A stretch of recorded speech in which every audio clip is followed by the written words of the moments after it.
नमस्कार, मैं हिमांशी राजपूत और आप देख रहे हैं भारत एक्सप्रेस डिजिटल। पश्चिम बंगाल विधानसभा चुनाव के पहले चरण के लिए 23 अप्रैल को मतदान होना है और उससे पहले राज्य में चुनावी माहौल पूरी तरह गर्मा गया है। केंद्रीय मंत्री गिरिराज सिंह ने दावा किया है कि इस बार पश्चिम बंगाल में भारतीय जनता पार्टी की सरकार बनने जा रही है। वहीं चुनाव में लगातार चौथी बार सत्ता हासिल करने की कोशिश में जुटी ममता बनर्जी की टीएमसी पहली बार सरकार बनाने की कोशिश कर रही भारतीय जनता पार्टी और अपनी राजनीतिक जमीन बचाने के लिए संघर्ष कर रहे वाम दल और कांग्रेस सभी दलों ने प्रचार में पूरी ताकत झोंक दी है। बीजेपी की ओर से पीएम मोदी, अमित शाह सहित कई केंद्रीय मंत्री, सांसद और विधायक अलग अलग इलाकों में जाकर रैलियां और रोड शो कर रहे हैं। वहीं टीएमसी की ओर से मुख्यमंत्री ममता बनर्जी, पार्टी महासचिव अभिषेक बनर्जी और अन्य वरिष्ठ नेता चुनावी मोर्चा संभाले हुए हैं।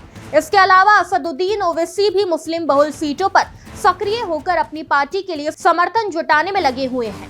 केंद्रीय गृह मंत्री अमित शाह ने पश्चिम बंगाल में चुनावी रैली के दौरान दावा किया कि बीजेपी सत्ता में आने पर टीएमसी की ओर से कथित भ्रष्टाचार से लूटी गई रकम की एक एक पाई वसूलेगी।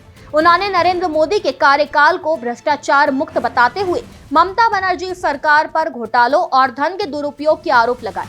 शाह ने कहा कि राज्य में सत्ता परिवर्तन तय है और इसकी शुरुआत उत्तर बंगाल से होगी। उन्होंने टीएमसी नेताओं के खिलाफ सख्त कार्रवाई का भरोसा दिलाया और बीजेपी कार्यकर्ताओं पर अत्याचार के आरोप भी लगाए।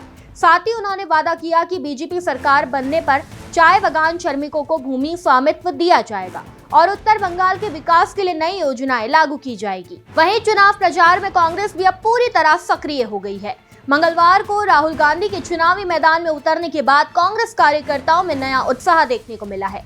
कांग्रेस सूत्रों के अनुसार राहुल गांधी राज्य में अपनी 3 रैलियों के दौरान जनता के रुझान को देखते हुए आगे और जनसंवाद कार्यक्रम भी कर सकते हैं।